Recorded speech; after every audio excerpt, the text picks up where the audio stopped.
नमस्कार दोस्तों, मेरे चैनल की फैक्ट पे आप सभी का स्वागत है।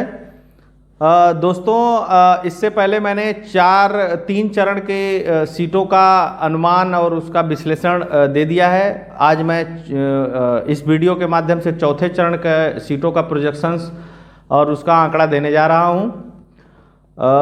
दोस्तों, चौथे चरण के 9 जिलों में कुछ 60 सीटों पे चुनाव होना है। इन 60 सीटों में से 51 सीटें भारतीय जनता पार्टी ने जीता था, 1 सीट अपना दल ने जीता था, 4 सपा ने, 2 कांग्रेस ने और 2 बसपा ने।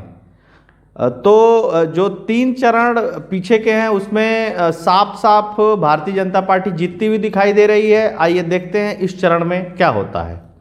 तो दोस्तों, इस चरण में पीलीभीत जिले में 4 सीटें हैं। 4 सीटों में से 2 भारतीय जनता पार्टी साफ जीतती हुई दिखाई दे रही है। लखीमपुर खीरी में 8 सीटें हैं। 8 सीटों में से 6 भारतीय जनता पार्टी जीतती हुई दिखाई दे रही है। सीतापुर में 9 सीटें हैं। 9 सीटों में से 7 सीटें भारतीय जनता पार्टी जीतती हुई दिखाई दे रही है। वहीं हरदोई की 8 सीटें भारतीय जनता पार्टी जीतती हुई दिखाई दे रही है। 6 सीटें उन्नाव की हैं।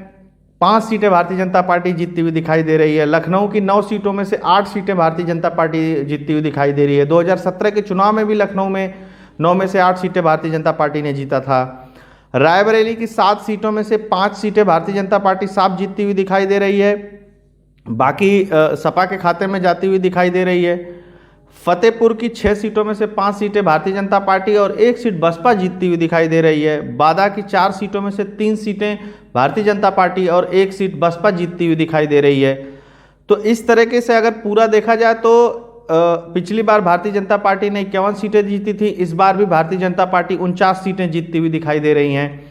8 सीटें समाजवादी पार्टी जीतती हुई दिखाई दे रही है। हालांकि समाजवादी पार्टी पिछली बार 4 सीटें जीती थी, इस बार 4 सीटें समाजवादी पार्टी की बढ़ रही हैं, ऐसा प्रोजेक्शंस आ रहा है। वहीं बसपा की भी 1 सीटें बढ़ रही है और भाजपा की जो 49 सीटें हैं वो अपना दल और भाजपा की मिला करके हैं। कांग्रेस कोई भी सीट जीतती हुई इस चरण में दिखाई नहीं दे रही है। निश्चित तौर पे 1-2 जगह फाइट में कांग्रेस है, लेकिन जीतती हुई इस चरण में कांग्रेस कोई सीट नहीं दिखाई दे रही है। जो चौथा चरण है, चौथा चरण बहुत ही महत्वपूर्ण है। अगर इस चरण में समाजवादी पार्टी पिछड़ जाती है तो मुझको नहीं लगता कि फिर एक पूर्ण बहुमत की सरकार बनाना समाजवादी पार्टी के लिए संभव होगा। भारतीय जनता पार्टी एक बार फिर से बड़े बहुमत से सरकार बनाने की तरफ इशारा कर रहे हैं। सारे पोल से सारे आंकड़े, दोस्तों मैं ये सारे आंकड़े विभिन्न स्रोतों से जुटाता हूं, अपने मैथमेटिक्स अपने फार्मूले से इसको निकालता हूं। मैं एक डेटा एनालिस्ट हूं, जैसा आप लोग जानते हैं।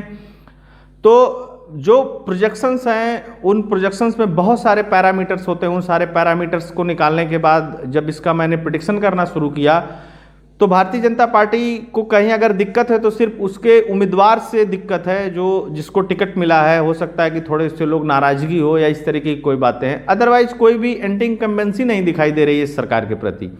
दोस्तों, मेरे चैनल को जिसने भी सब्सक्राइब नहीं किया सब्सक्राइब कर लीजिएगा, लाइक करिएगा, कमेंट करिएगा, शेयर करिएगा। बहुत बहुत धन्यवाद। जय श्री राम।